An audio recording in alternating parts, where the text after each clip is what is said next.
Hello everyone, welcome to UK Mania. आज का जो टॉपिक है वो है मॉडर्न हिस्ट्री का most important topic governor general और वाइसराय।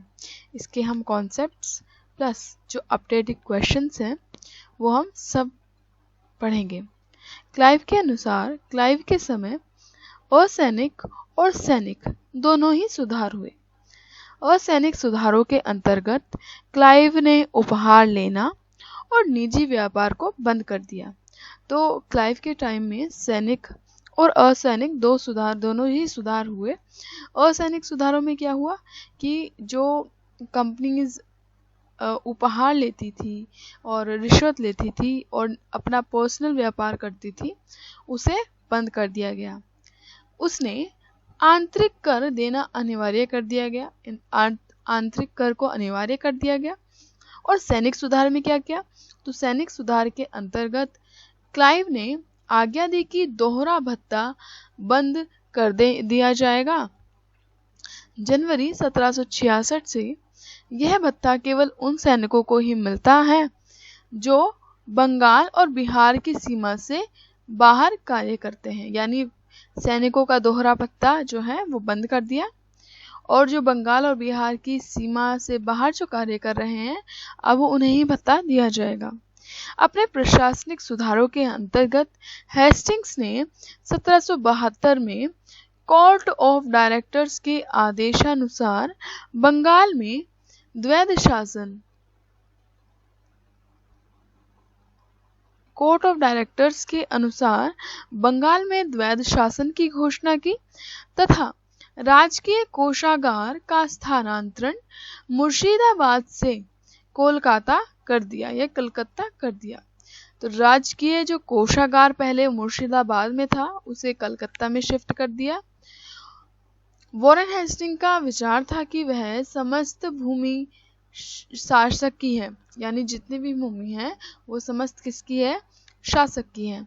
राजस्व सुधारों को व्यवस्थित करने के लिए उसने परीक्षण और अशुद्धि ट्रायल एंड एरर के नियम को अपनाया। रेगुलेटिंग एक्ट 1773 का है और इसी के तहत ब्रिटिश संसद के द्वारा बंगाल में पहली बार कॉलेजिस्ट सरकार की व्यवस्था की गई। इस सरकार ने एक अध्यक्ष और 4 सदस्यों का प्रावधान किया गया। अध्यक्ष को गवर्नर जनरल का नाम दिया गया। वॉरेन हेस्टिंग्स 1774 ईस्वी में बंगाल का प्रथम गवर्नर जनरल नियुक्त हुआ। जन प्रशासन की नींव वॉरेन हेस्टिंग के द्वारा रखी गई। तो सबसे पहले हमारे जो बंगाल के प्रथम गवर्नर क्लाइव, उसके बाद कलकत्ता में रेगुलेटिंग एक्ट पारित होता है और इसमें पहली बार कॉलेजिस्ट सरकार की व्यवस्था होती है और जिसमें एक अध्यक्ष होता है और 4 उसके अन्य सदस्यों का प्रावधान हुआ। और यहीं से ही अब जो गवर्नर का पद था उसके स्थान पर गवर्नर जनरल का पद बना दिया गया। और 1774 में जो पहले गवर्नर जनरल बने, बंगाल के प्रथम गवर्नर जनरल, वो बने वॉरेन हेस्टिंग्स। जन प्रशासन की नींव वॉरेन हेस्टिंग के द्वारा मजबूती से रखी गई। तो जन प्रशासन में जो वो नींव डाली है वो किसके द्वारा रखी गई है? वॉरेन हेस्टिंग के द्वारा रखी गई है, जिस पर ऊपरी संरचना कार्नवालिस ने तैयार की। तो यानी नींव तो जन प्रशासन की नींव वॉरेन हेस्टिंग्स ने रखी, लेकिन उसकी संरचना, जो उसके ऊपरी संरचना है, वो कार्नवालिस ने तैयार की। कार्नवालिस के समय में न्यायिक सुधार, फौजदारी कानून में सुधार, पुलिस सुधार, कर संबंधी सुधार, व्यापारिक सुधार से जन प्रशासन की नींव पड़ी। 15 जनवरी 1784 को एशियाटिक सोसाइटी ऑफ बंगाल की स्थापना हुई। इम्पोर्टेंट है कि एशियाटिक सोसाइटी ऑफ बंगाल की स्थापना किस वर्ष हुई? 15 जनवरी 1784 को एशियाटिक सोसाइटी ऑफ बंगाल की स्थापना हुई और उस समय बंगाल के जो गवर्नर जनरल थे वो थे वॉरेन हेस्टिंग और इनका समय क्या है 1774 से 1785। सुरक्षा प्रकोष्ठ या फिर घेरे की नीति से वॉरेन हेस्टिंग्स तथा वेलेजी संबंधित हैं। तो वेलेजिली और वॉरेन हेस्टिंग्स को किस से संबंधित यानी किस लिए ज्यादा जाना जाता है, तो घेरे की नीति से उन्हें ज्यादा जाना जाता है। वॉरेन हेस्टिंग के अन्यायपूर्ण और निरंकुश कार्यों के कारण उस पर महाभियोग का मुकदमा चलाया गया। तो महाभियोग का मुकदमा किस गवर्नर पर या गवर्नर जनरल पर चलाया गया? वॉरेन हेस्टिंग्स पर महाभियोग का मुकदमा चलाया गया था 1788 से 1795 तक और ये महाभियोग चलता रहा, लेकिन ब्रिटिश संसद ने उसकी सेवाओं को देखते हुए उसके दोषों से उसे मुक्त कर दिया। रियासतों के प्रति प्रमुख ब्रिटिश नीतियां निम्नलिखित थी। रियासतों को लेके ब्रिटिशों की जो नीतियां थी वो क्या क्या थी? तो कंपनी का भारतीय रियासतों से समानता के लिए संघर्ष 1740 से 1765। प्रकोष्ठ नीति, सुरक्षा प्रकोष्ठ नीति या घेरे की नीति 1765 से 1813। अधीनस्थ पादर्थक्य नीति 1813 से 1857। अधीनस्थ संघ की नीति 1858 से 1935 और बराबर के संघ की नीति ये क्या थी? 1935 से 1947 तक ये चलाई गई। दीवानी तथा फौजदारी कचहरियों के श्रेणीबद्ध संगठन के जरिए न्याय प्रदान करने की एक व्यवस्था की नींव अंग्रेजों के द्वारा ही रखी गई।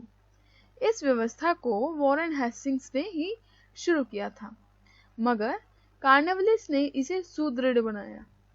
शक्ति कलेक्टर के हाथों में केंद्रीकृत कर दी गई।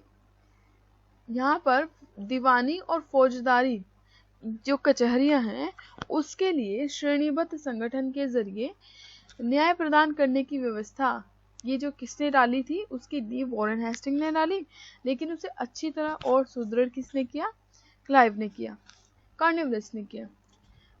शक्ति कलेक्टर के हाथों में केंद्रित कर दी गई और यहाँ पर से जो कलेक्टर है, कलेक्टर के हाथों में ही सभी शक्तियां जो है वो आ गई।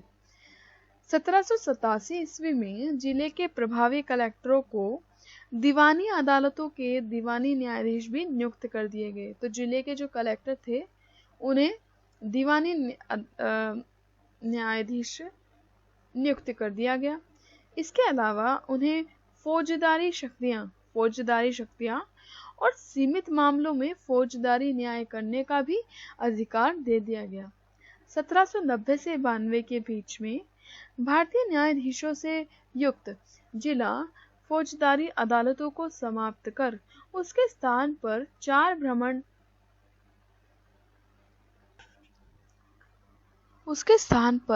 भ्रमण करने वाले न्यायालय 3 बंगाल हेतु और 1 बिहार हेतु नियुक्त कर दिए गए। इन अदालतों की अध्यक्षता यूरोपीय व्यक्ति द्वारा भारतीय काजी एवं मुफ्ती के सहयोग से की जाती थी। लॉर्ड कार्नवालिस ने कानून की विशिष्टता का नियम जो इससे पूर्व नहीं था भारत में लागू किया। तो कार्नवालिस ने किस नियम को लागू किया? कानून की विशिष्टता का नियम जो कि पहले नहीं था भारत में लागू किया।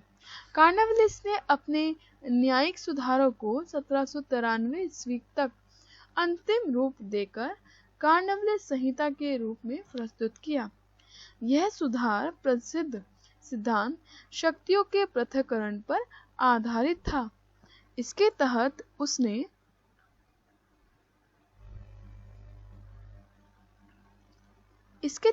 उसने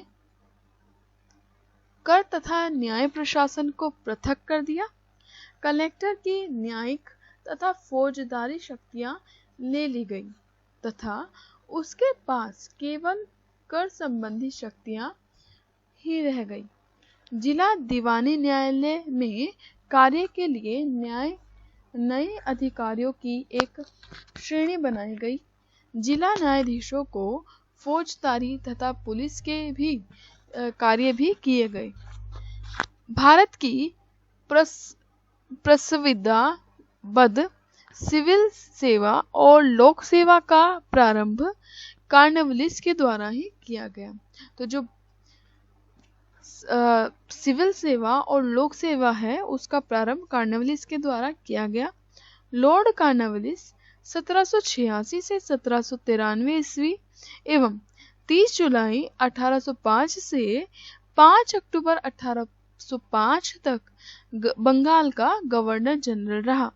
इसकी मृत्यु 5 अक्टूबर 1805 को गाजीपुर कहाँ है? उत्तर प्रदेश में हो, तो गाजीपुर में हुई और इसकी कब्र भी वहीं पर है। लॉर्ड वेलेस्ली 1798 से 1805 ईस्वी की एक सहायक संधि स्वीकार करने वाला पहला राज्य हैदराबाद था। तो वेलेस्ली ने किस संधि को अपनाया? सहायक संधि को बनाया और इसी के तहत सबसे पहली राज्य कौन था जिसने सहायक संधि को स्वीकार किया?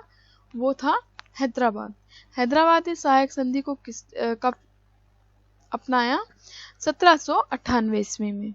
बसीन की संधि दिसंबर 1802 में पेशवा बाजीराव द्वितीय और अंग्रेजों के मध्य हुई। तो बसीन की संधि कब हुई?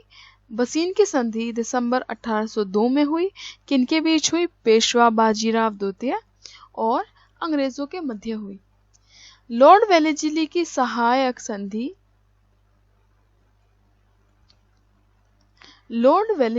सहायक संधि को स्वीकार करने वाला पहला मराठा सरदार पेशवा बाजीराव द्वितीय था।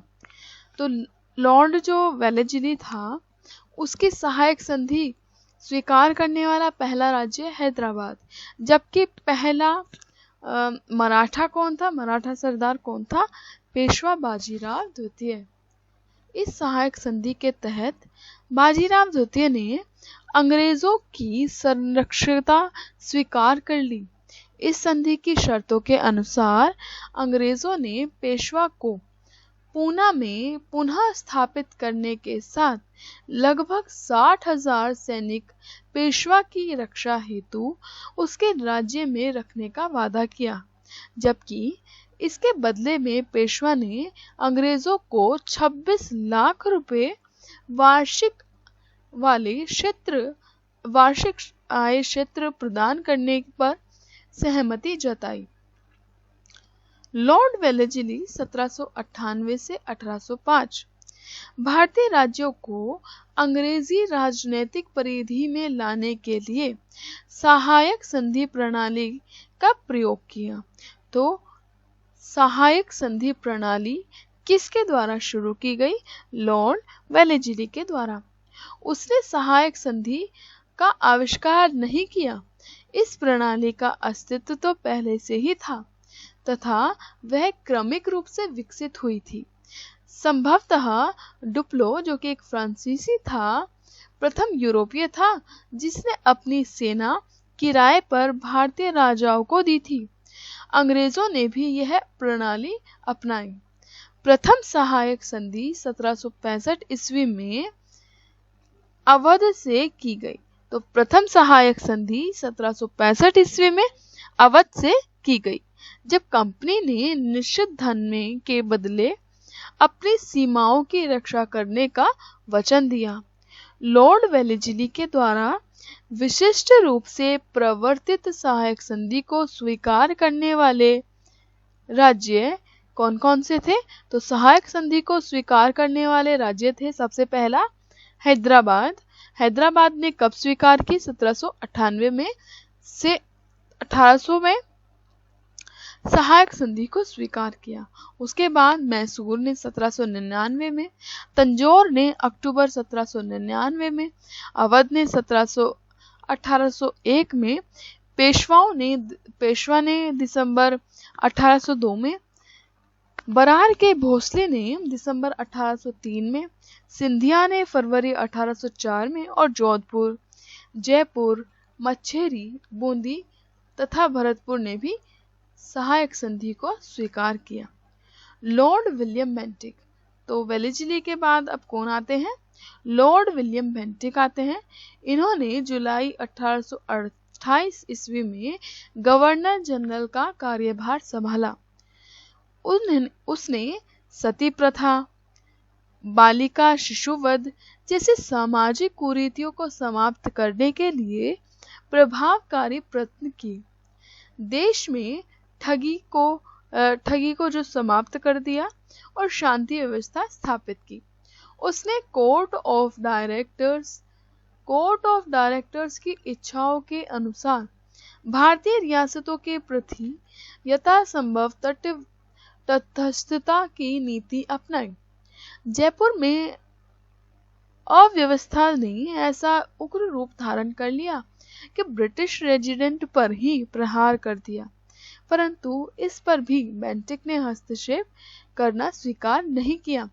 इसी प्रकार जोधपुर, बूंदी, कोटा, भोपाल में उसने हस्तक्षेप नहीं किया, यद्यपि ऐसा पहले करने के लिए पर्याप्त कारण थे, परंतु उसने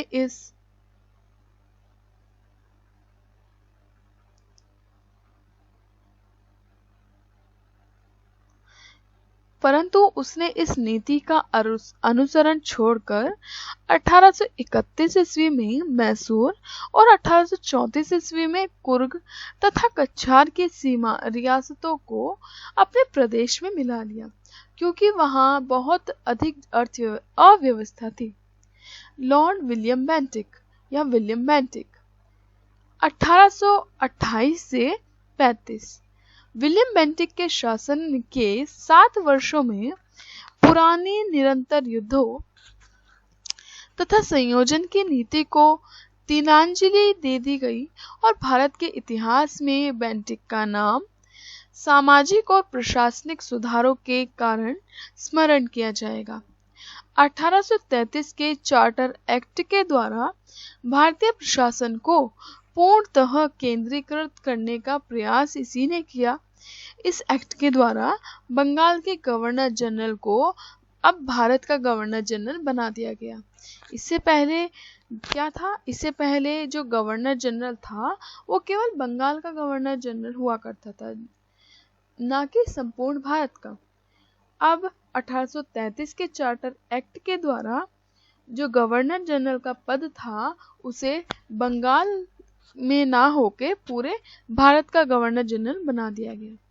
1833 ईस्वी में लॉर्ड विलियम बेंटिक को भारत का प्रथम गवर्नर जनरल बनाया गया। तो भारत का प्रथम गवर्नर जनरल कौन बना? लॉर्ड विलियम बेंटिक बना और 1833 ईस्वी में बना। लॉर्ड विलियम बेंटिक ने कैप्टन सीमन को ठगों के विरुद्ध कार्यवाही करने के लिए नियुक्त किया।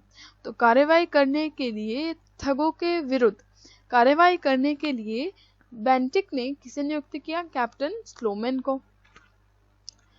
उसने लगभग 1500 ठगों को बंदी बना लिया। अनेक ठगों को फांसी दी गई और शेष को आजीवन निर्वासित कर दिया गया। 1837 ईस्वी के बाद संगठित रूप से ठगों का अंत हो गया।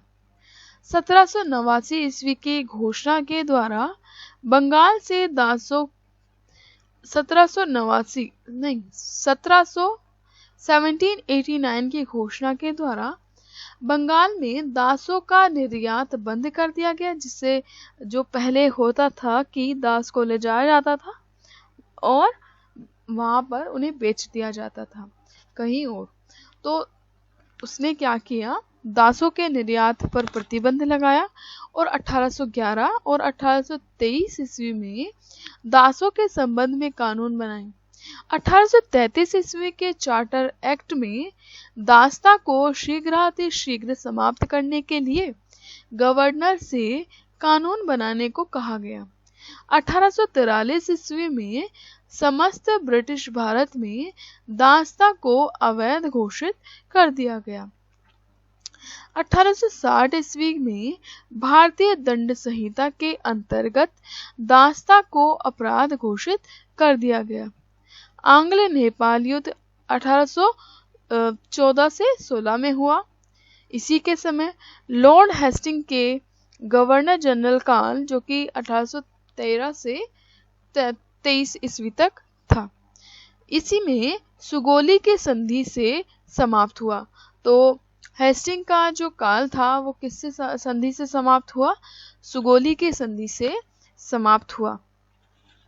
सुगोली की संधि 2 दिसंबर 1815 को लेखाबद्ध हुई, जिसे 4 मार्च 1816 को अनुमोदित कर लिया गया।